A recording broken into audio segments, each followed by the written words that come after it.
दोस्तों, आप सभी का कार्ड वाले बाबा के इस चैनल पे बहुत बहुत वेलकम है। आपको पता है कि हमारे देश में हार्डली 8 से 10% लोगों को ही पता है कि किस तरह से क्रेडिट कार्ड या लोन का सही इस्तेमाल करना है। बाकी करीबन 90% टू 80% जो लोग होते हैं उन्हें नहीं पता है।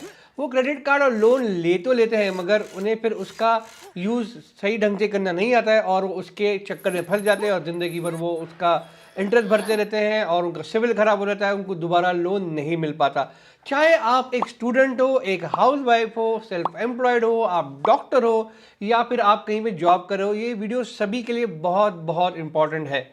तो क्या है ये क्रेडिट कार्ड? कोई मुसीबत, कोई बला या किसी दोस्त की दी हुई अच्छी सलाह? जानेंगे हम इस वीडियो में आगे।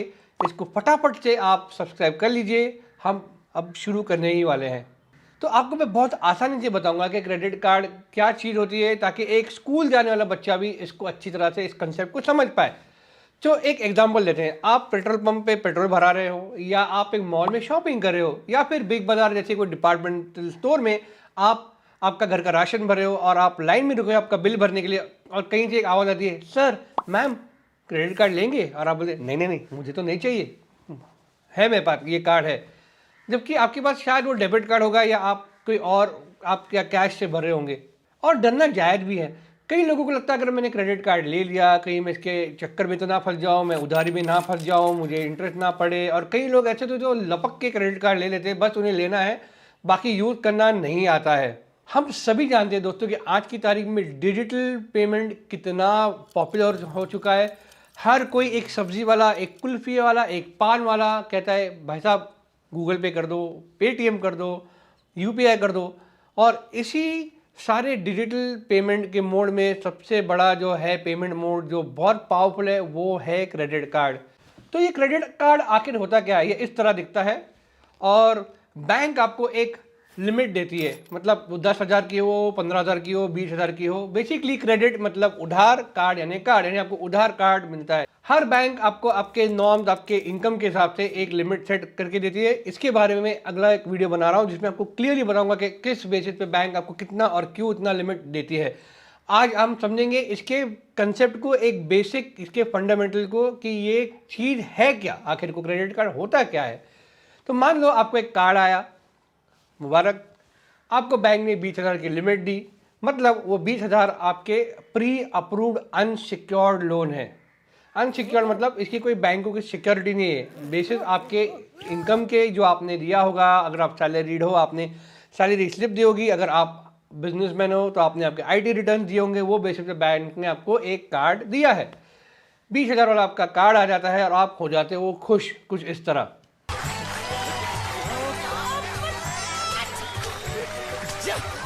मगर जब बिल भरने की बारी आ जाती है, जब आपने बहुत ज़्यादा यूज़ कर लिया और आपको पता नहीं क्या ये क्या हो गया, तो आपका कुछ हाल इस तरह से हो जाता है।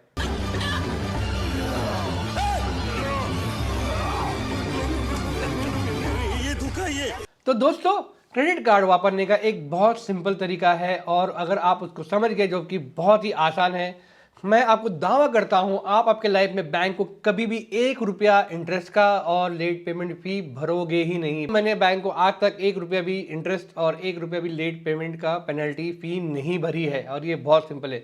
मैं एक तारीख पकड़ता हूँ एक महीने की, बैंक आपको कभी कोई 12 तारीख देगी, कोई 18 देगी, कोई 5 देगी, उनके साइकिल के ऊपर डिपेंड करता है। मैं एक तारीख इसलिए पकड़ रहा हूँ ताकि मुझे आपको समझने में आसानी हो और आपको समझने में आसानी हो।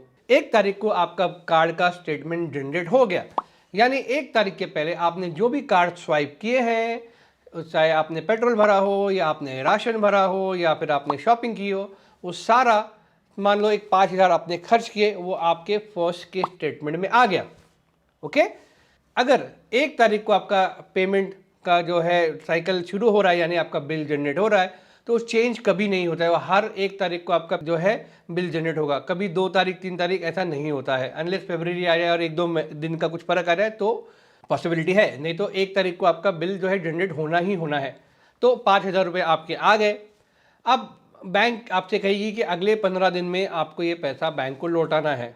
तो एक महीना अगर आप पकड़े, एक तारीख से एक तारीख वो हो गए 30 दिन, एक तारीख से लेके 15 तारीख हो गए 15 दिन, यानी 30 और 15 दिन हो गए 45 डेज।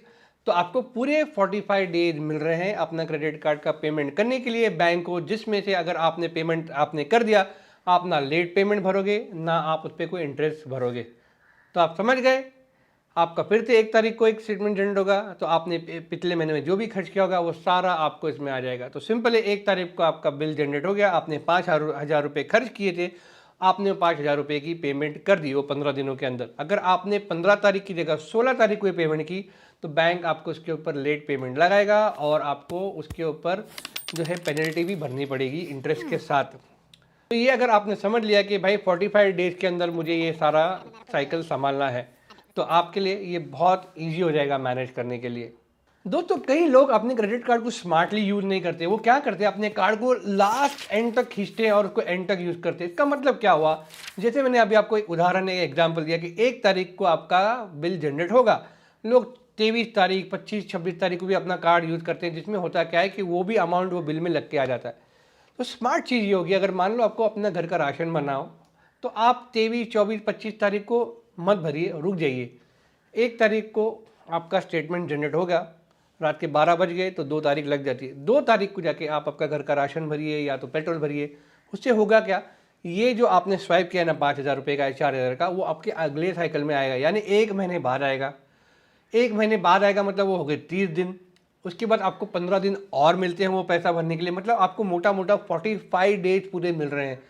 अगर आप अपने कार्ड को स्मार्टली यूज़ करोगे ना, तो ये आपको रोलिंग करने में आसानी होगी और आपका हर बिल मोटा मोटा या था तगड़ा नहीं आएगा जिससे आपको लगा रहे यार मेरा बिल तो बहुत ज़्यादा हो गया।